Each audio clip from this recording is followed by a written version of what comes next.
Hey there, everyone. This is Huey Freeman, and we are starting Streets of Rage 3. As you know, we're doing the Streets of Rage series from 1 through 4, and taking note of some of the differences and some of the other things to keep in mind for this classic Genesis series. Or at least for the first 3 games it was Genesis. I do look forward to trying out Streets of Rage 4, though.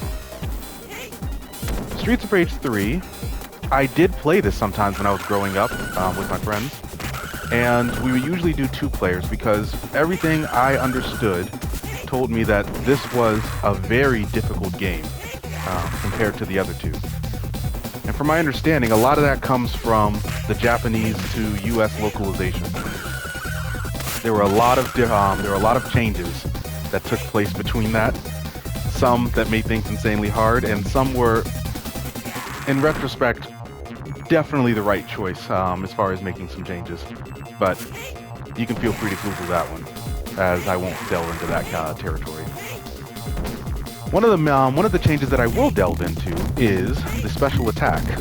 And usually, when you would hit the A button, it would take out some of your health to do a special attack. Well, you don't necessarily have that, that was the attack.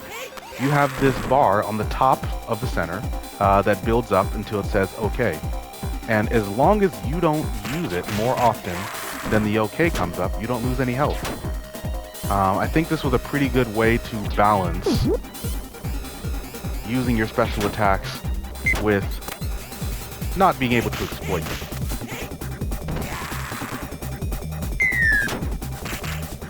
The music, as always, is top-notch. At least for Genesis era. And they do give you a particularly useful new skill where you can roll to the where you can roll up and down, actually, which was a little unusual. And when it comes to these weapons, you have more options, especially when it comes to these running attacks. I'm not gonna let McBride. Oh, hello. Apparently, I won't let them. Will let them get a shot on me. And apparently, try to throw me too.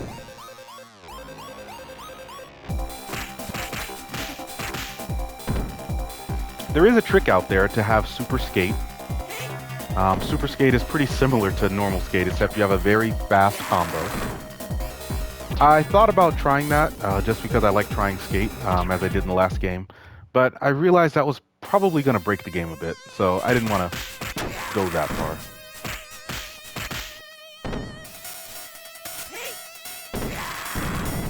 Ah, we still have Dwight, who was a boss in the first Streets of Rage game.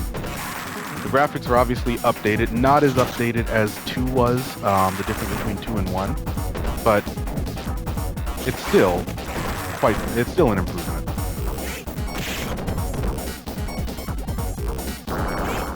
Ooh, that fire attack does some damage. Don't get hit by that. Sword. The weapons are actually another change. I'm gonna have to work hard to not get killed on this one. Nope, give me that apple. There we go. The weapons have health bars. This prevents you from being able to overutilize a pipe or a sword. And it's actually a little appreciated. As a game designer. As a player, no, I don't care for that. I'd rather be as broken as possible. But it is a good way to deal with the potential problem of weapons being too broken. I think one of the things that you realize when it comes to this game is they were more intentional in their design decisions.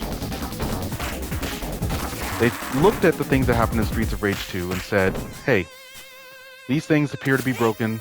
Some players appear to be using this too much. How can we balance this out? And I actually appreciate that. Now, I don't know that the package is gonna.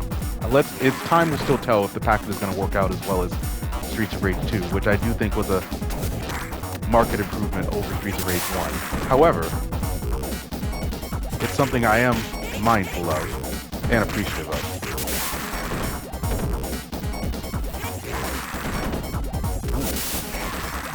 They're coming for me.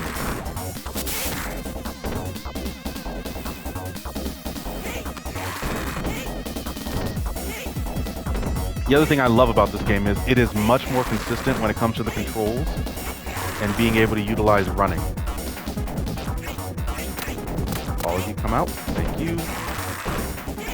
It was very inconsistent being able to use the running attack, which Skate definitely loves to use.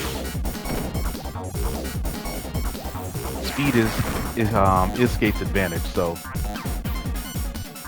just like Grand Uppa is for Axel, which I think they call it Bare Knuckle in this game. Bare Knuckle being what they call the Streets of Rage series in Japan.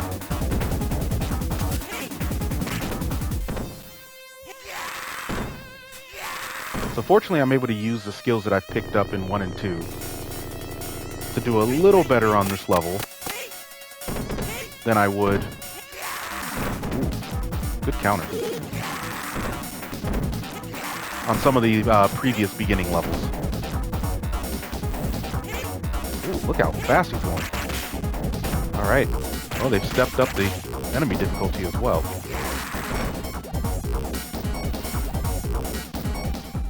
Alright, we must be getting pretty close to the boss. No food. Not that I needed it yet. Gotta watch out for the whips, obviously.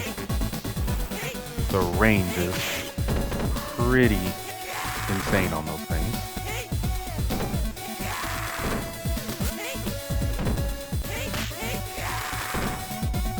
And they're also electrified, in case you didn't know. So, one more reason to stay away.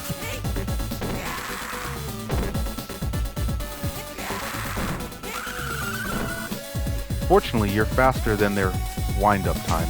Ooh. When they're going for distance, at least.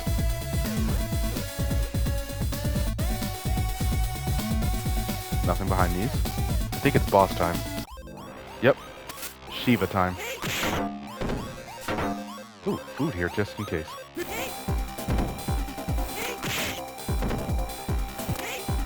Shiva was one of the end bosses for the previous game. So, and was quite annoying in that game. So it's okay to want some vengeance. Although I imagine he wants his vengeance too. I know there's a code to be able to use Shiva, and if I remembered it off the top of my head, I might use it, but you know what? We have a few other playable characters that we can get. So, ooh, hello. Don't be too close to him when he gets up. Got him. All right, so that was the first level as he makes his escape. And I will see you next time for part 2.